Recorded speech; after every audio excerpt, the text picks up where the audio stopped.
Welcome to the Developer Success Podcast. Today, we've got a special guest. We've got Chris Harrold, who is a Developer Experience Program Director at Ansys.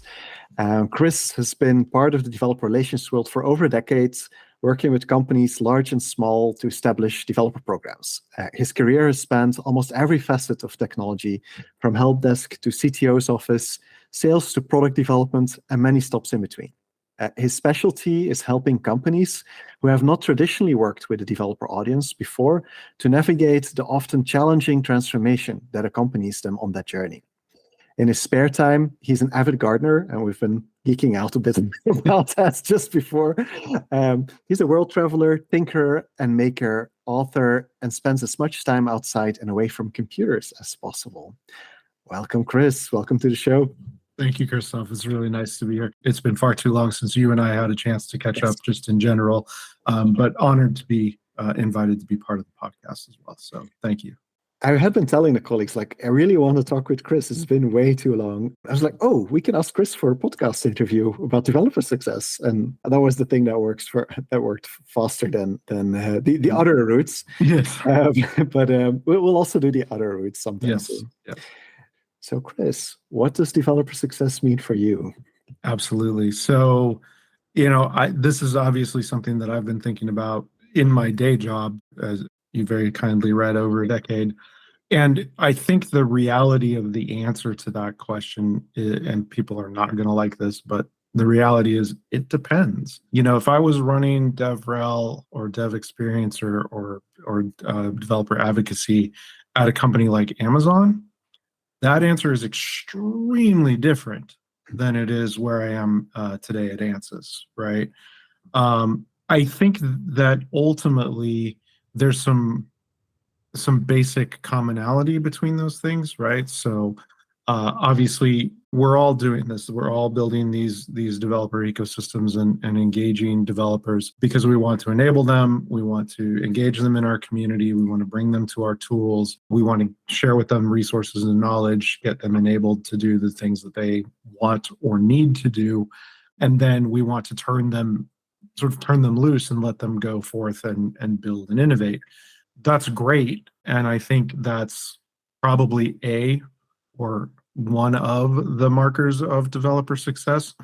But I have this conversation a lot, especially internally now within Ansys, about why would you build an ecosystem and then not do something with it, right? Yes. So for me, the punchline has always been, and it sounds crass and capitalist of me, and there's a part of me that is a crass capitalist, so I own that. But you've got to monetize the thing, right? I mean, look at what Red Hat just did, a week ago, right? Hey, we're shutting down Red Hat open source. Yes. Why did they do that? It has nothing to do with open source. They're still huge proponents of open source. It has everything to do with, we need to be able to monetize this thing that we built on the back of this open source project.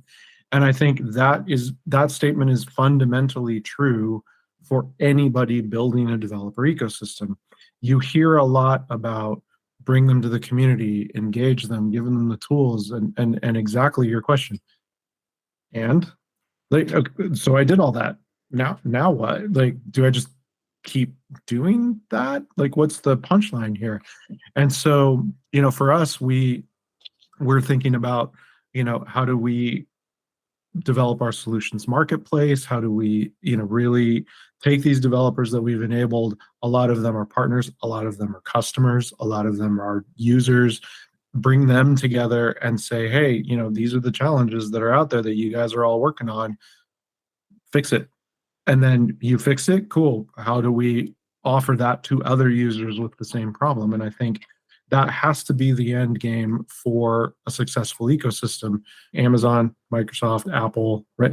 They built their businesses on the back of that ecosystem, coming up with new solutions, new technologies, new answers to those questions. And I think it's just wasted effort if you're putting all this and just massive amounts of work, right?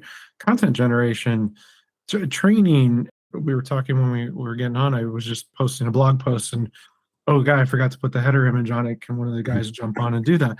But it's like, yeah, it's just a blog post, but I had to sit for an hour and proofread it and clean it up and, rewrite some of the words. And, my job is to make our technical content producers look amazing. And the vehicle we do that with is the developer portal. And there is so much effort we put into all of those resources that we just give away. Where's the ROI for that? It can't just be people signing up for your forum or people downloading your tool or whatever it is. No business survives on downloads. Even YouTube has to monetize, right? Like somewhere you got to make money on it. So it sounds terrible. It sounds blunt. It sounds sort of almost like it's diminishing our stock and trade, but that is the reality.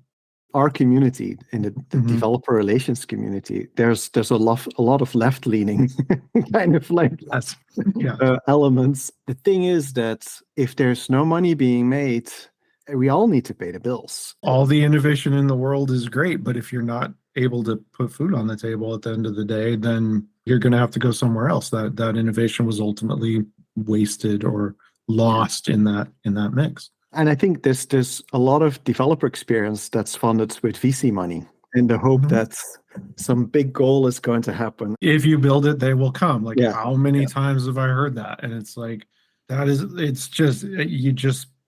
if you've been in the game this long, right? And you've been around this block plenty of times, even on your side. And it's like, every time I hear that, it's like, well, if we build it, they'll come. And it's like, that's literally not how this works. I'm a member of the Dev Network advisory boards. I see all of the people that we, in the developer ecosystem, DevRel advisory boards. They're hustling it. They're producing content. They're doing events. They're signing people up. They're driving traffic. There's a training here, and then we're going to this event, and then we're at that developer conference, and then check out this on the Dev portal. And we're just constantly on this go, go, go, go, go. That is all great and important. We're putting our budgets together for next year. We start planning really early for next year. And so, we're talking about, we want to do 35 events and we want to do a dozen academic things. And we're getting serious about STEM. We want, on and on and on and on. Those are all important. And again, I can't trivialize the importance of that. That's how you get people to show up to the community, right? The content, the information you give them, the support you give them, the stuff you deliver, that's how you get them to stick around. All right, so I've done part 1 and part 2.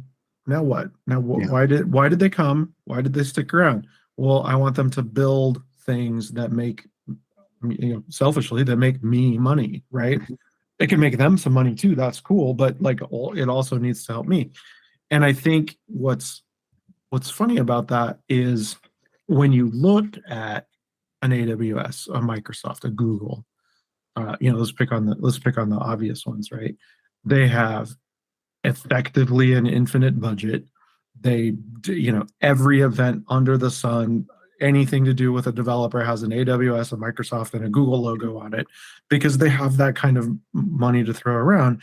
And they're what I would consider to be, frankly, like a late stage developer ecosystem. You know what I mean? Like they're you got whatever, 500,000 Microsoft Developer Network members. Yeah, you're done. You've made it, right? And those people churn out value for Microsoft at an astronomical rate, right? All the cloud solutions that are there, their marketplace, all the things that they're driving. And I think a lot of people look at that and one of two things happens. They either try and compare themselves to Microsoft or Amazon or whatever, and what ends up happening is they fall into the trap of they're successful because they put up big numbers. And it's like, no, they're successful because they've been doing this for 20 years. That's why they're ahead of the game. Versus what I see when I look at that is, what these guys did and what they got right is they understood that in the new digital world order, right, that they really helped build. I mean, let's be honest. The path to the guy with the checkbook is through the developers. If you get them using your stuff, then when the time comes to buy something, the developers are the ones that go, well, we're already using this. Can we just keep using this? And the guy goes, yes. And that's where then they write you giant checks. They've built these mature, sort of solution ecosystems around it. They get people educated, they get people trained, they get people in the door, and they make it super easy for them to work with them. That's what success has to look like, right? At the end of the day, is what did you get out of it, and what did they get out of it? And if that's a mutually beneficial arrangement, you've done your job. Your program is successful. And if it's super one-sided, red hat, then you see what happens when that's a super one-sided relationship, right? One of you has to give. And in their case, they decided, you know what? This community of Red Hat Enterprise Linux open source users is not worth us bleeding ourselves dry over sustaining. So we're shutting that door, right? And they're taking stink for it. They're getting hit in the PR wheelhouse for it. But I don't envy that guy his job. That's a tough decision to make. But people have to recognize that's a business decision, and the ultimate responsibility for that, I think, lies probably very, very early on in their planning, because they had a mismatch between what they were trying to do and how they were going to do it, right? And that's, I think, the number one thing that we all seek to avoid is, how can we make sure that we're growing this thing at a pace that's required, because it can't just limp along and we add 5 users a month and whatever. You gotta put up numbers. But on the backside of that, are we as an organization structurally ready to meet that kind of demand too, right? And that's a balancing act, right? It's tough. I think programs that got it right, and programs that don't dry up really fast. So you said it, VC money funds a lot of these, right? Startups are big on developer relations. It's a great way for them to build street cred immediately. I've worked for a bunch of startups in DevRel. I've talked to a bunch of startups about their DevRel, and that's great. But my first question to all of them is cool. So if I get you 10,000 users for this community, what are you how does that pay the bills for us, right? And if they can't answer that question, that program's not going anywhere. The thing is that this is just normal. This doesn't have to be said. It has to be both. It has to be both community and it has to make money. It can't be either money or community. It has to be both. And this is the thing. Yes, there are segments of our community that are very left-leaning, and I know what you meant by that. That's not a political view. They favor the openness, give it away, let's make it free. Let's, we don't need to worry about the money because it'll come because we're bringing people here. We as a company we've embarked on open sourcing software for the first time, right? In our 70 plus year history. There's some nerves around that, I can say. And part of that is, we still there needs to be a process with that. There needs to be, controls in that. We need to not give away IP, basic stuff, right? But that doesn't mean you're stifling innovation. It doesn't mean that you're slowing down the pace of creativity. It doesn't mean you're, it doesn't mean anything in the grand scheme of things. I always tell this to the open source guys, my job is not to be a pain in the butt because I'm giving you a bunch of process. My job is to keep you out of trouble so you can keep building open source, right? And so it really is a balance. It is a difficult balance to find. It's a tough balance to walk. And I think, the biggest thing for me, building a developer portal, it's just content. It's a website, and obviously we're a customer, which I think everybody knows. But the zero gravity portal product is great. We use it. It's wonderful. It's a website. We're not doing anything particularly special, right? It's just a website. The content makes it a developer portal, not the website.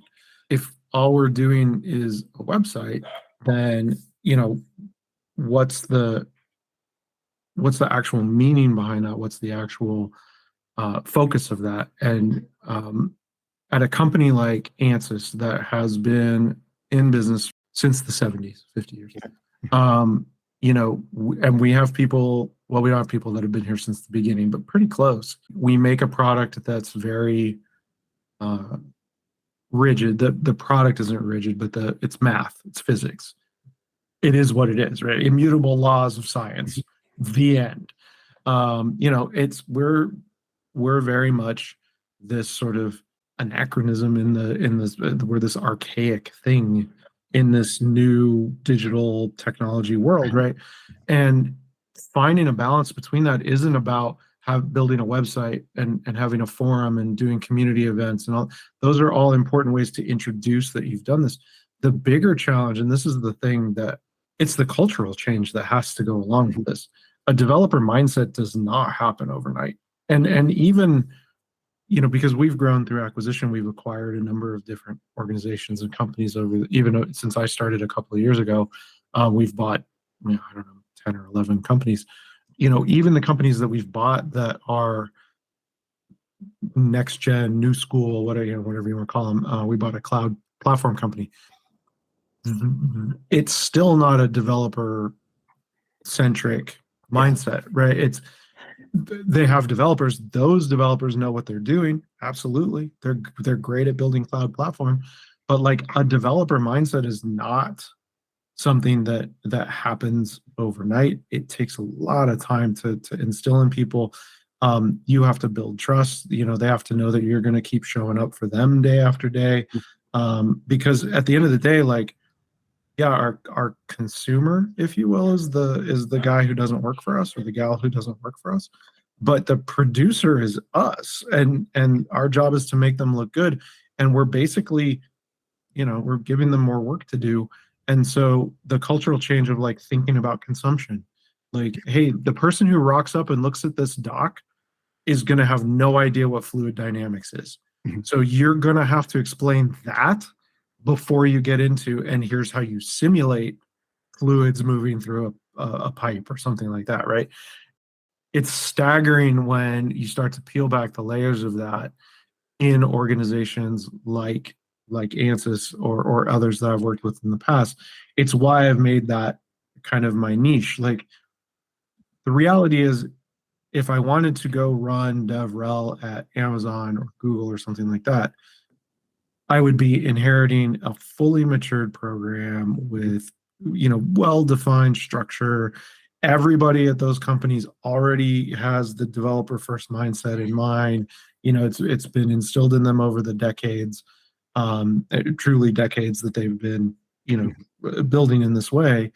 I wouldn't have to fight for any of that. It would just be like, here's your program, here's your, $1 billion budget, off you go, enjoy. Have fun doing events. We'll see you next year. That's kind of what it would be, right? That's how it goes. At a smaller organization that's new to it, that's trying to build it up, it's not just as simple as here's a developer portal, yay, we made it. It really, there's so much behind that. And that's what I actually spend most of my time on. I do very little work on our developer portal. Thankfully, I have a team, a small team. There's only 4 of us. And I have a team, and my guys are just absolutely money in every situation. So they take care of business on the back end. I spend a lot of time building relationships with folks inside the company, making sure that they understand why this matters to them, making sure that they understand things like, did you know if you put it on the developer portal, it shows up in Google searches? Yeah. Oh my God. SEO. Wow. Yeah. And maybe we shouldn't bury it on some internal wiki that nobody's ever heard of and 5 people participate in, things like that. So it really is this process of growth. I gave a presentation about it. I've given this a bunch of times, but I have a slide that shows sort of the progression. Every company that doesn't already have a program established goes through the same progression. I figure out I should do something. I build a bunch of stuff or 50 people build a bunch of silos, right? Yes. Then we figure out that this is terrible and we bring it all together.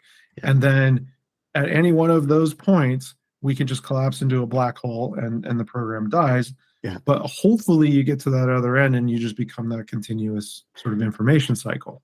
I want to pull a couple of things out. So I think, first of all, maybe if you could just tell a little bit more about Ansys. We are engineering simulation. That's what the company does. That is a very broad topic. Everybody's familiar with CAD, right? Computer-aided drafting. And then you have CAM, which is computer-aided modeling. So 2D, 3D, generally speaking. That line is blurred now. CAD, CAM is kind of the same thing. And basically the way I explain it is, if you design something and you build a model of it, it's really cool if you can test that before you build it, right? And that's what Ansys does. Obviously, there's other tools in the market, but that's what Ansys does. And so you can take that digital model and then you can simulate it under real world conditions, whatever that might be. If it's fluids, if it's structural, if it's heat, if it's electronics, light, we do a lot of optics and photonics, electronics design, et cetera, et cetera, et cetera. We are the industry leader in our industry. Super broad portfolio, which is both a blessing and a curse, as anybody with a broad portfolio will tell you.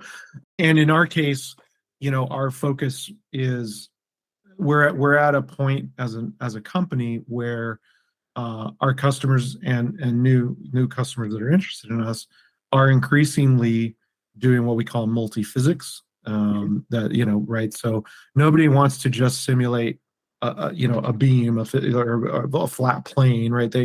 I want to simulate a wind turbine, like the whole turbine, right? From the individual bolts that hold it to the cement base, all the way up to the electronic winding of the coil and all that. And I want to do it in essentially one workflow, like one pass. And so that's what our developer tools are really focused on. Our products have not had APIs in the past, so those are new for us. Not traditionally. Some of the ones we've acquired, of course, had. But our I won't say legacy, but our core, our older products certainly have not. They're monoliths, all fully self-contained. So having APIs for us is a big deal. Our open source contributions now with our Python client libraries are expanding, trying to give more programmatic access to simulation. But it's really focused on these engineering workflows where people are doing. In the engineering world, you hear a lot of things like digital twins and things like that. Yes. That's what people want. I want the digital equivalent of this car that I can test in a variety of situations. Okay, you can do that with our software. That's also why I think it's such an interesting story, because I've more and more, the last year or so, I started having more people coming with this story of like, we have some REST APIs, we have some web APIs stuff, but we also have this other stuff, like this lots and lots of documentation. Yeah. Some of it is actually also APIs. They're just not web APIs. We have like 3 or 4 REST APIs right now. We'll have a handful more with cloud platform stuff, but we use gRPC, right? And I mean, you'll know why, but for everybody listening, we deal with absolutely phenomenally huge data. Like the REST would just break under the load, right? You'd send a REST request and you'd wait 6 weeks for an answer. Like it's not happening. So we need some of the stateful bits that gRPC provides us. So, yes, do we have APIs? Yeah, we have APIs. They're just not what everybody considers as the standard API. And the vast majority of our developer-focused documentation is client libraries, right? It's about interfaces, not interfaces, but programmatic access, not the API interfaces themselves. Yeah. So, I started talking about this as like developer centers or developer hubs or something like that, which is like going beyond just the web APIs, but also like encompassing that whole developer experience, no matter if it's something that's accessed through the internet, or if it's something that's something you're building based on a library that you're using. So this is a portal that you recently launched. and Mm-hmm. that you helped to launch. Mm-hmm. And you talked already a little bit about like kind of like the reason for building it, but basically what I'm hearing is that it was time to like bring it all together. Yeah. I mean, like every company ever in the history of ever that's grown through acquisition, we had stuff everywhere, buried in dark holes. Actually, you and I had an exchange about this on LinkedIn, right? The wiki Yes. where ideas go to die, right? Like if I had $1 for every half dead wiki lying around the company, like I wouldn't be working. So yeah, it's just we had stuff everywhere. It if and this goes back a little bit to what I said at the beginning about like if you're going to get serious about this, then you have to get serious about it. You can't, there's no like halfway for this. And so, my boss actually ran developer relations at Microsoft for a decade when he hired me in. And, when I interviewed him, of course, I was like, why aren't you why are you interviewing me to do this? Why aren't you doing this? And he's like, it said the same thing that I said. Running a $1 billion developer program at Microsoft is very different than building one from scratch. When he came in, to Microsoft's program, it was already well established. He really just had to, keep the ship afloat and really keep that moving. And starting from scratch is not about. It's not about events and developer portals and things. I mean, those are important, but it is about fighting the cultural change fight. It is about getting people to think like a developer. And so very, very different. And so I'm eternally grateful that I was given the opportunity because I think, this is one of those places where you're going to get to see that transformation really play out. And so, yeah, developer portal is, it's ground zero for interactions with developers. It is pick any cliche you want to, checking the box, table stakes, etc. Like you just have to have one to show up. It's not, it's the price of admission anymore. I read a really interesting article. I can't remember the guy. He works for Postman, so I took it with a grain of salt because his thing was like, developer portals are going to die because now ChatGPT will do all the work for you, and so you won't need a developer portal. And I was like, that's a little self-serving guy from Postman, but groovy. But also, and this is the thing that I keep coming back to, and we're this is a huge conversation within Ansys right now. Where did ChatGPT learn how to do the thing with your thing? Yeah. Right? You had to publish that somewhere. And Exactly. so, for us, our open source documentation was really the first documentation that we had ever publicly published out in the open with no login required or anything. The documentation that we're putting on the developer portal right now, absolutely the only documentation currently at Ansys that is not protected by a login. Now,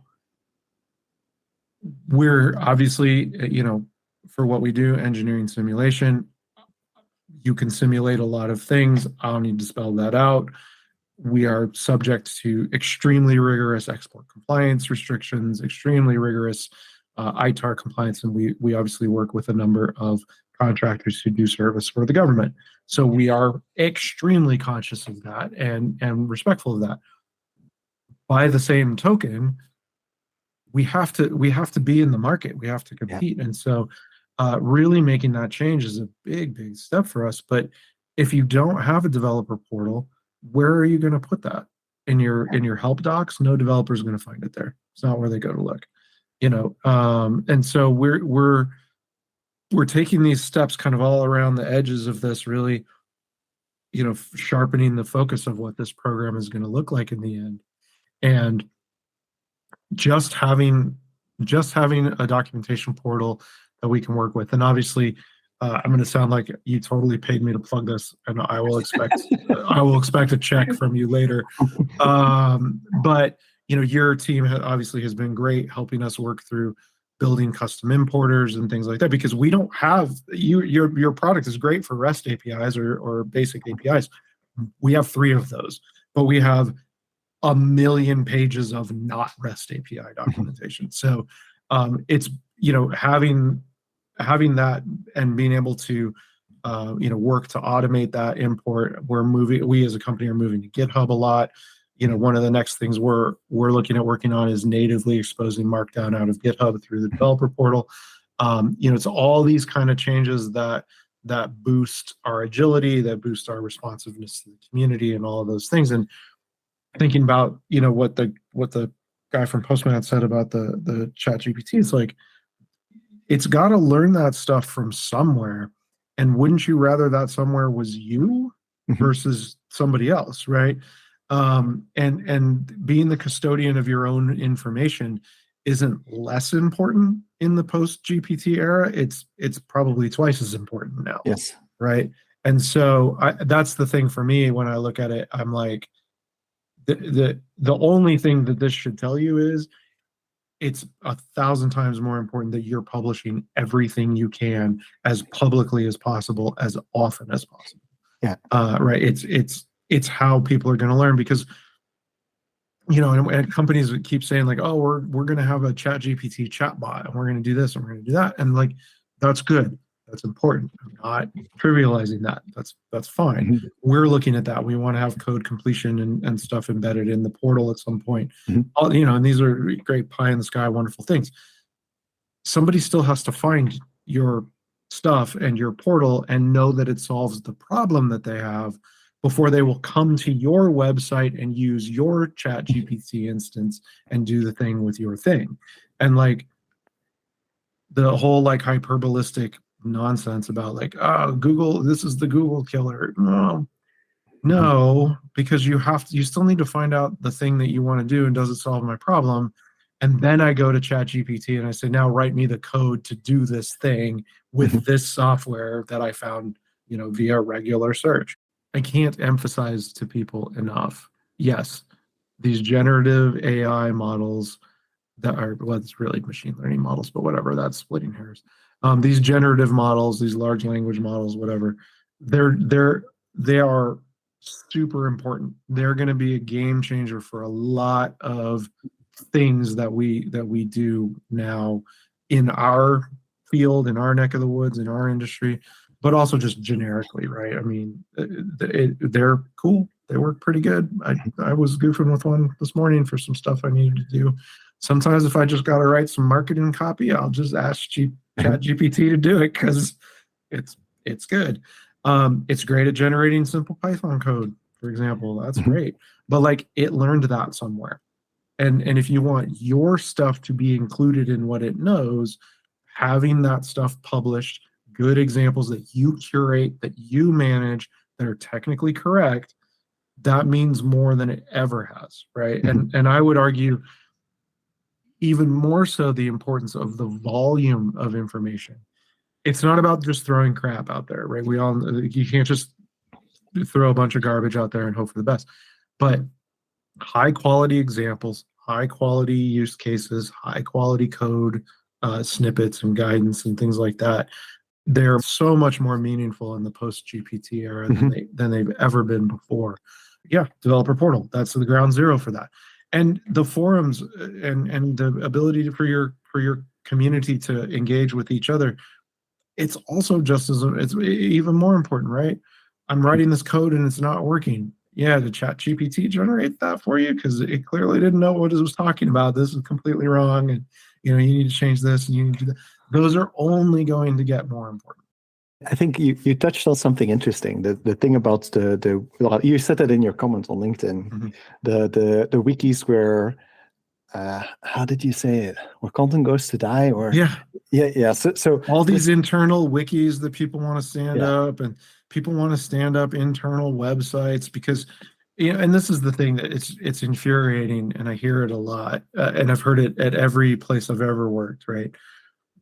Why are you doing this over here in a tiny little bubble with 5 people instead of putting it on the developer portal that literally everybody can see and use, right? Even if you want to keep it internal. I'll expect the royalty check later. That was actually the compelling purchasing decision for us for using Zero Gravity, was the fact that you guys could respect that we wanted to have public and private content side by side. We are export controlled. We do talk about stuff that we can't share, but we don't want to have physically separate homes for that because, oh my God, like nobody's got time for that. So, right. So having that stuff in the same place is fine.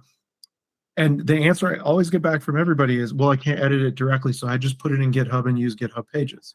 Yeah. And it's like, on the one hand, sure, fine, okay, like I get that you can't go in and edit it directly. There's a reason for that, right? When you start publishing content for developer consumers that don't work for you, you've got to elevate your content game too. You cannot just put crap out there and expect it to be okay. And people have a really hard time wrapping their head around that. I mean, some of it can be pride, but I wrote all of this and it's perfect. And you read the first sentence and you're like, or it's not. But some of it is just people want to screw with technology. They want to try something out. I don't like that you use heading 1 this way. Whatever, right? It's just nonsense. And I think it speaks to this whole idea of the reason you put it all in one place is because the more gravity you have, the more you attract to that one place. Yeah. And in the DevRel, Dev Eco, Dev experience game, content is king. And so the more and higher quality content you have in that one place, it becomes a self-generating system, right? And so that's one of the things that we are working on constantly inside of Ansys, and especially because we've grown by acquisition, we've bought all their half-dead wikis. So it's it is what it is, right? But we make a concerted effort. We hunt them down. We try and explain the rationale and the logic. We help them migrate. We give them the tools that they need, and we seek to bring all this stuff together. And for those that are just like, no, I just want to do my own thing, fine. We have an internal developer hub on the developer portal, and we link to their stuff wherever it happens to be.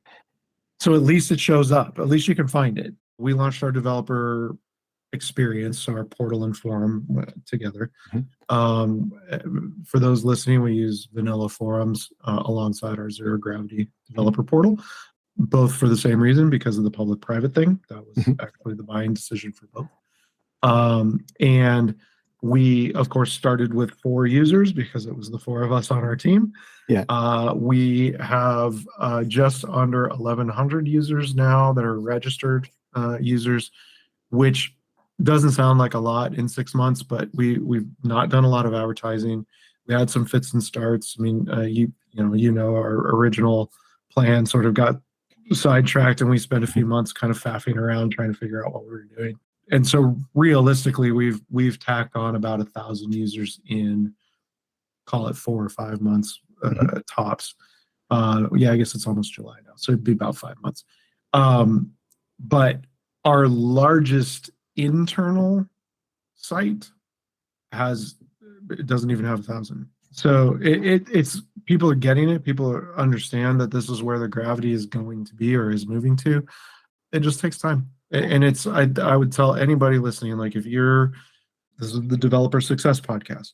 If you want to be successful, you can't do it without that stuff, because that's the nucleus of all of the content you're ever going to present outside, is those initial conversations, those initial decisions that get made internally. And by having them in the same physical platform, when the time comes, it makes it really easy to click a couple of buttons and suddenly that's available to everybody. I want to dig a little bit more on your team, because this is a really, really juicy part, which I've seen. We talked earlier about the VC-backed developer experience teams where there's like 20, 30, 40 people. And where there's like several teams just working on the portal. So and you're working with 4 people, and what is it that you're doing exactly? What are your roles? I'll describe mine last because it'll take the longest. I have 3 guys on my team. I have Josh, James, and David, and since they didn't sign a release, I won't use their last names. Okay, which is fine. They won't care. So Josh is effectively community management, developer communications, developer marketing. Right. So he has a marketing background, super interested on the developer side, developer ecosystem side. He does a lot of our content building, so our page builders and things through Zero Gravity. He edits blogs. He does cleanup. He coordinates our events. Our big event this year, and probably for the next couple of years, has been PyCon, because we obviously do a lot of Python. But he's done our STEM event. He's kind of our developer marketing guy, and then some, because we don't have enough of us to just have a developer marketing person, right? Yeah. So James does our more traditional developer evangelism, developer relations type stuff, which for us is twofold. We obviously we do some stuff at events, we speaking engagements, and we do a lot of academic events, because being that we are engineering simulation, it's not something that the general public tends to rock up and be like, I feel like simulating a turbine today. So we start with students a lot, right? Engineering kids at a number of colleges that we've partnered with over the years, and the Royal we of Ansys have partnered with over the years. And we go do code challenges, like mini hackathons. And so James has built some really interesting academic framework stuff and helped us codify that. And then David, who's relatively new to the team, he's only been with us about 4 months. His focus is the punchline. He owns how are we going to go to market with this. He works with our partners organization to help influence and advise on that monetization path. He's helping to build our technical capacity for reviewing solutions, supporting developers in getting the tools they need, things like that. We're going to be doing a lot more events focused on that, so both with customers and partners, as you would expect. And so David is the tip of the spear for that. He's organizing that. And then so I'm obviously have ownership of all of that as a day job. I am also the product manager for our open source products. So all of our PyAnsys client libraries, that's our big open source project.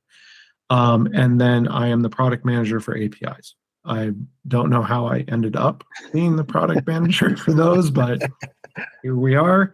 And it's fine, because honestly, I have the most vested interest in the success of those. So I think it's actually a really good alignment, to be honest. We are in the product management organization inside Ansys, which is part of product, which is a great place to be, obviously, because we're close to the product teams, close to the developers. And so, my job, honestly, is twofold.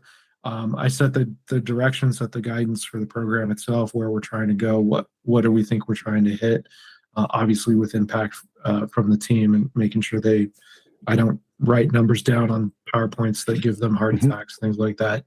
And then, the other side of it is really relationship building with the business, making sure that we're represented up, that we're supported across, and that we're supporting from the grassroots. So it's a lot of Teams calls. I talk to a lot of people where it's like, what should be the makeup of your team? And I think it's so fascinating and amazing that with 4 people, you're doing all of this stuff, and it's all like there's business in there, there's coordination of content, there's DevRel in there. It's hyper focused on how do we actually make use of that content, and how do we actually get stuff turn that. It's not about just using the tool or building the tool or something like that. It's about how do we utilize this to actually start implementing stuff. And now with a pretty low headcount in comparison to some. I mean, don't get me wrong. I have several headcount asked for every year. So we will grow. We'll grow. Because we're starting to hit tipping points, right? As you do. But it's funny, you said about the venture backed sort of companies, the startups. Honestly, if I was running a startup organization, I would be hyper focused on content generation and events, right? Yeah. Here's the name of the game at that startup level is get as many people interested in using your thing as humanly possible. Ansys user base is, depending on which metric you like, our academic community is about 2 million people. Our user base is probably a couple 100,000 or more. Probably significantly more, honestly, because that's more like a customer count than anything. We don't have to convince people to use Ansys. That's not our job, right? People get it. What we have to educate people on and reveal to them is that at the same time you have all of the engineering and I call them boxes of math, but you have these boxes of math that you can absolutely trust. They're bulletproof. They will always solve the calculation correctly, right? We have these other tools around that open up new possibilities for you.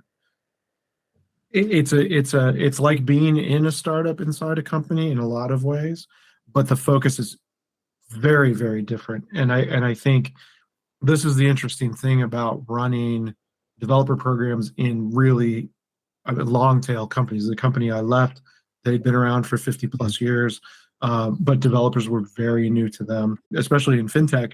It's more general than what I had to work with, and it's still faced all the same conversations and challenges, right? It is a niche within a niche within a niche, right? It just faces a different set of challenges, and I think, yeah, like if you say, hey, we're going to start up, Chris and Chris's cool thing, and it's it has an API, and we want people to come develop with it and make apps and do whatever. Like, I would say, all right, I need like a developer marketing person who can really focus on content, and I need as many evangelists as you're willing to pay for. Yeah. And as big a budget as you'll give me, because we are just going to buy our way into every event we can get our hands on. At that point, you're running an awareness campaign and a recruitment campaign. But frankly, it's extremely luxurious. I don't have to recruit. I have a baked-in user base. It's amazing. I have to convert. I have to get them to come, like, to realize, and this is one of the things about developer, the word, right? I'm not a developer. I'm an engineer. Do you write Python? Well, yes, I do. Congratulations, you're a developer. You should probably come over here and see what's up.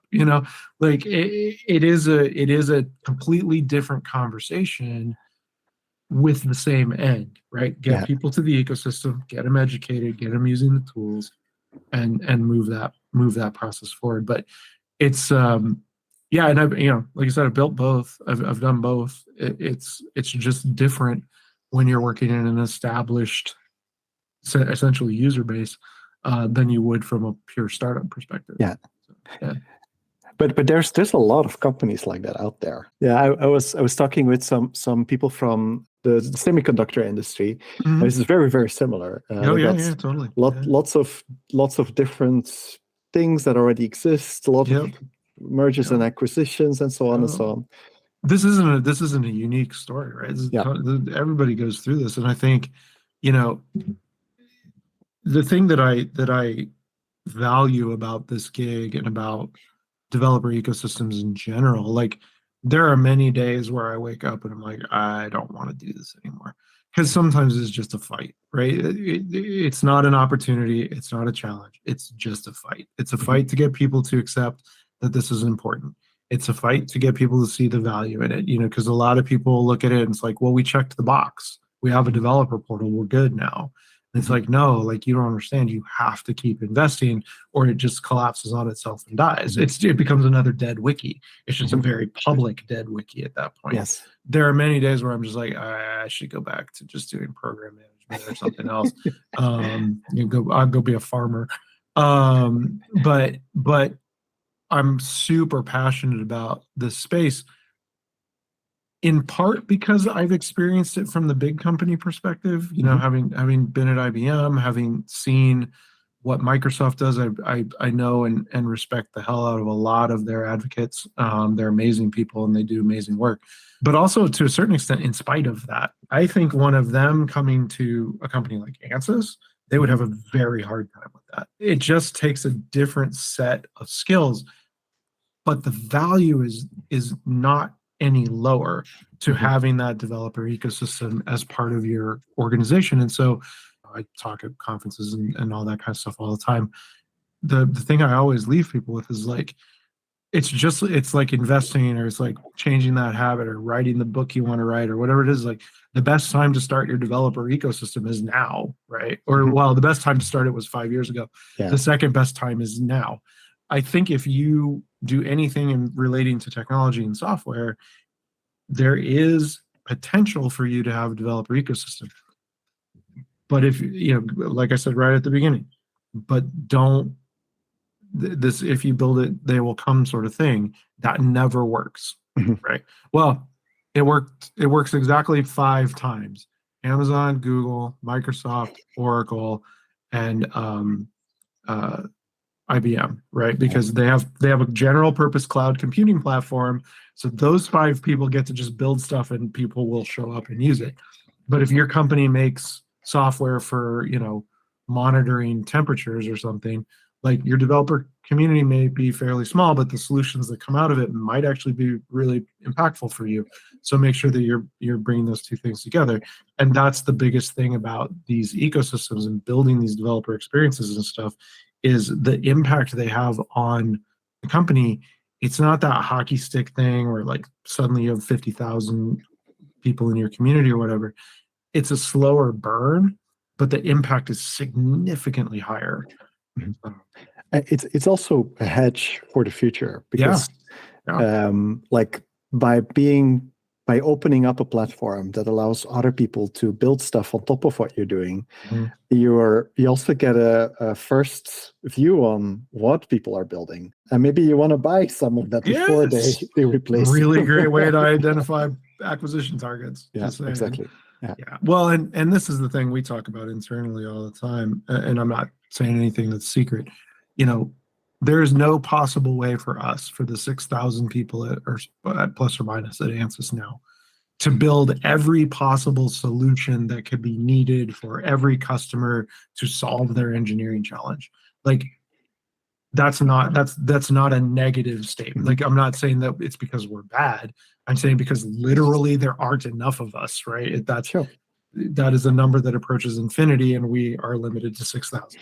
Opening up that, building a platform, building tools that are geared towards building those solutions, right? That's what we're doing. That's what we're investing in as a company. And yeah, you don't get there in a closed loop. You have to have an ecosystem. There are established norms for having an ecosystem. One of them is having developer relations and educating developers and having a developer portal and all that. It was the first, when I interviewed with Ansys 2 years ago, almost exactly 2 years ago now.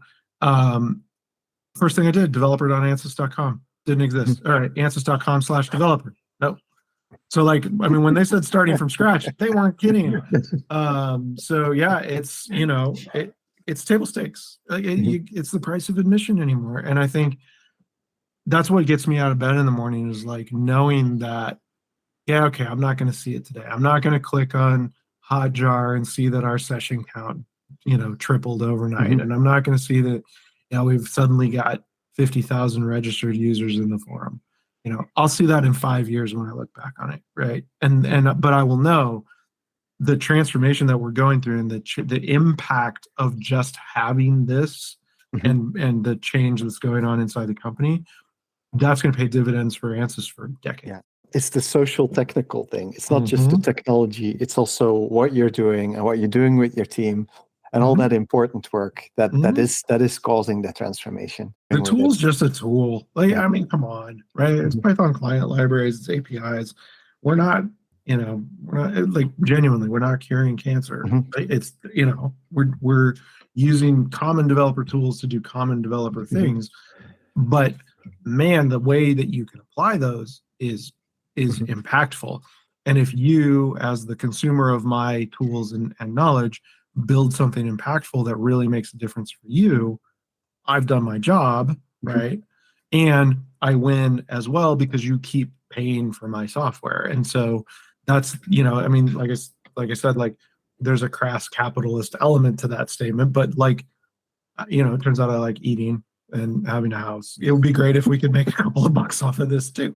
And we are, and we it's already having an impact. It's already putting money against the bottom line, and we've only barely begun. I mean, the program literally started officially in February of 2022. So it's, a year and 5 months old. I mean, that's nothing. That's like 30 seconds in computer world. You give it another year, you give it another 2 years, our investment ramps up. I mean, uncertain economic times ahead and all that. Who knows? But the program's not going anywhere. We'll, as a company, we're fine. But when we really start to ramp up and we've got sort of that gravity of content, documentation, how-tos, guides, we're working on all that. We're building all of that, right? Mm-hmm. It's important to have all that. Man, you start to turn that wheel, yeah, it doesn't take real long to get to 10,000 users, and then suddenly you're at 20, and then suddenly you're at 50, and and then you're going, oh God, now what do we do, right? Now I have different problems. So yeah, I'm fine to weather the change in the meantime, because success will breed its own success again. What are the metrics you're using to measure success? It matters that our average pages per session continues to remain above 5, or what, like that's a good thing, right? That means people come, they look at more than one thing, they poke around a little bit. Cool. Our bounce rate continues to be below 50%. Super. Right. Couldn't be happier about that. Our number of sessions keeps going up and right. Yeah, we like that. Session duration, blah, blah, blah. All our Hotjar metrics, all our vanilla metrics for posts and engagements and comments, those are all dumb and extremely important in the early days of forming up a developer experience. The real metric for me, genuinely, is how often I get resistance from internal people for putting content in the portal. And not in a public-private way, just in a full stop way, right? Yeah. Like, no, I don't want to use that, or I don't understand it, or it's not. This is the wrong place for it, or whatever. That's number one. Number two is the amount of quality content that's on there and the ability for somebody to consume it. So, honestly, like for us, one of the places that we struggle right now is use cases. We're in the process of building those. We don't have any. We're an established company. We've been around forever. We got lots of users. They know our software, and in a lot of cases, they know our software better than we do. So it's a little bit, condescending for us to try and explain our software to them, because they're like, but it doesn't work that way. It works like this. And in this case, though, what we're doing is we're taking these established users and we're bringing them to a whole new thing for a lot of them, right? I've had meetings with customers, like not 5 years ago, but like 5 weeks ago.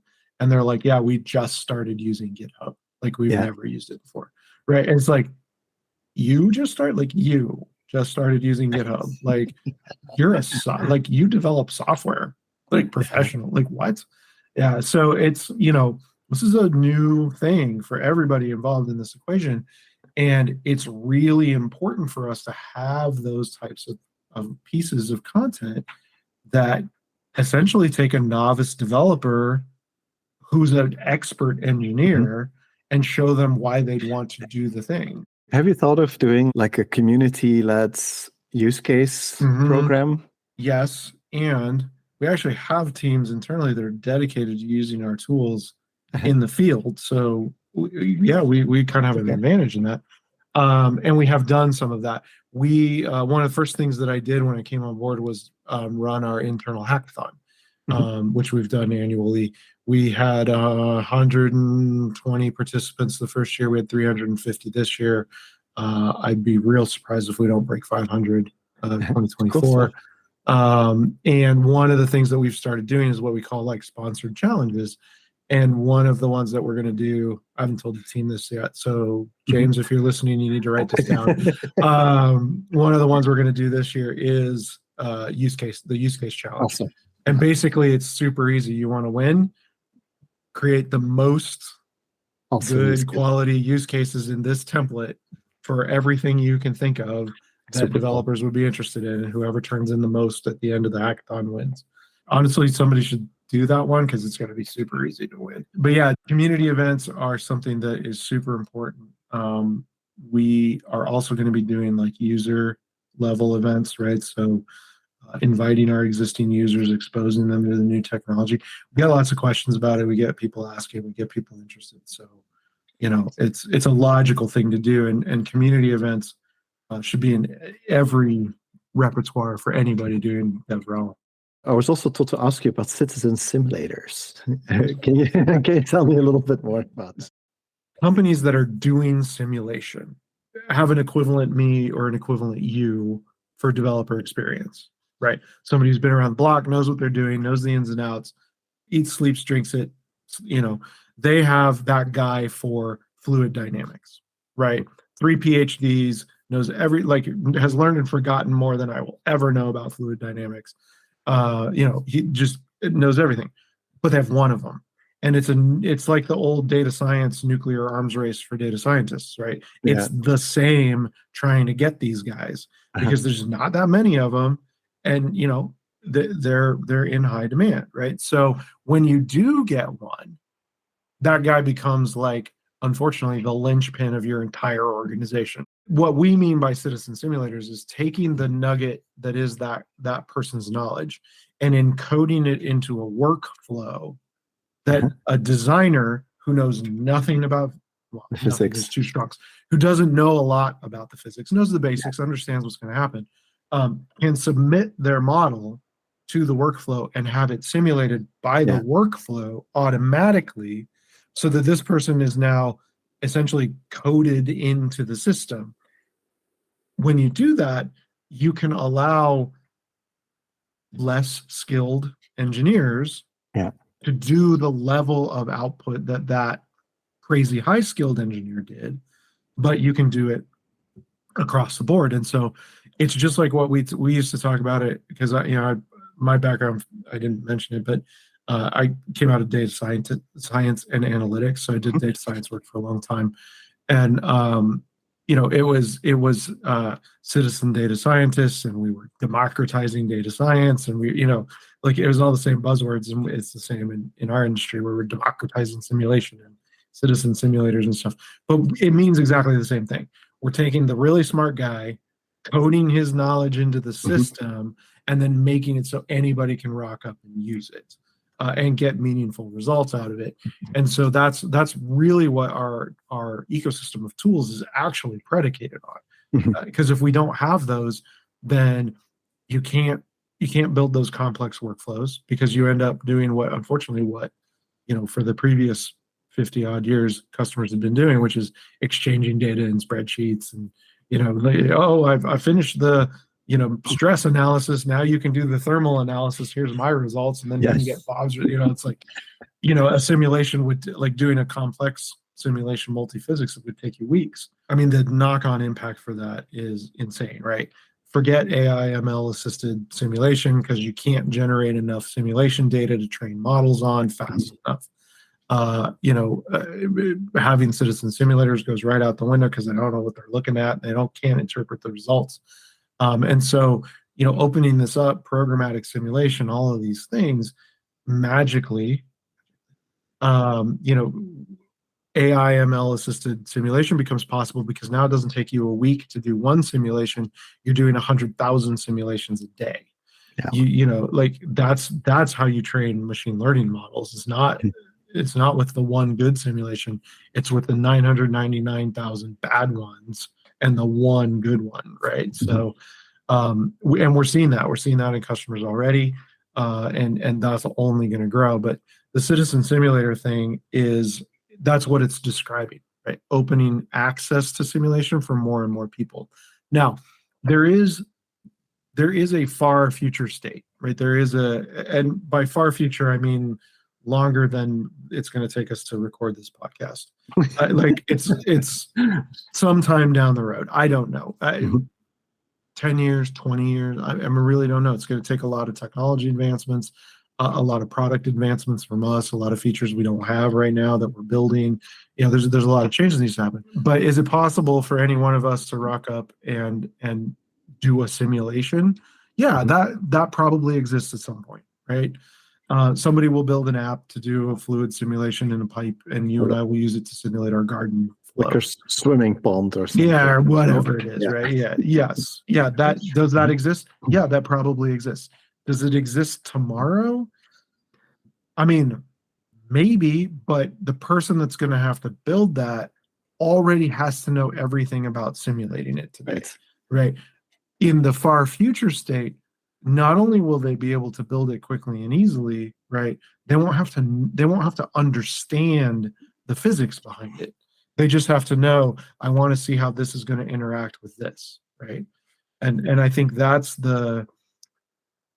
beyond citizen simulation. That's open simulation or general simulation, right? We're still really just scratching the surface even on citizen simulators at this point.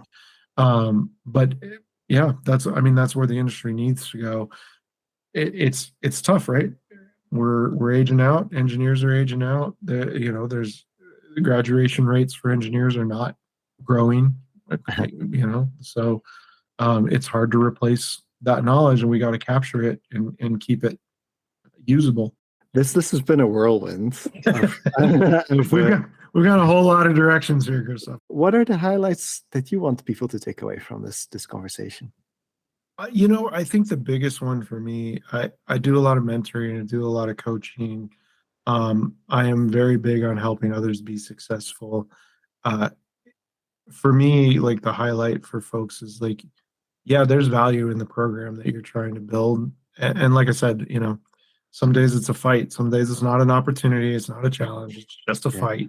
It happens. We all have those days. Work through it. Keep at it. It's important, the work that we do in DevRel, DevEco, Dev Experience, whatever you want to call it. We're the tip of the spear for the whole digital revolution conversation, right? The world is driven by software. The world is driven by the developers that are building it. And, I think for those that are afraid or the whole AI is coming to take your job sort of thing, are companies going to use it? Yeah, they are. They totally are. Right? It's going to happen. Right? I mean, you're going to see AI generated documentation. You're going to see AI generated developer portal. Like, it's going to happen. Right? It's because there's going to be a company that's like, I can just pay this subscription and this thing will write everything for me, and then I don't have to pay a person to do it. Yeah. I mean, if you want garbage, sure. But I think the message I would give to everybody, the highlight for me is like, our work matters twice as much as it did before in the post-GPT era. If you are not the owner of your own knowledge for your organization and what you're trying to convey, you're trusting somebody else to do it. And this is, I had this conversation with somebody today. I went to ChatGPT and I said, simulate a beam using Ansys software, right? And it gave me the answers. And I'm like, that's fascinating because none of our documentation is public. Wow. So where did it learn to do that? Stack Overflow? Probably, or Reddit, or any number of pirate Ansys websites, because that happens. It happens to everybody, right? So yeah, like if you're not the steward of your own information, do you trust everybody else to be? I would argue it's twice as important now in this era to have control of that. So yeah, I mean, that's, if I could give all the folks listening that are trying to build their developer success for themselves, for their programs, that's the number one, man. You got to own that. You can't trust somebody else to do it. Thank you very much, Chris. This was amazing. This episode was brought to you by Pronovix. You can learn more about our company at pronovix.com. Thank you for listening. That's it for this episode.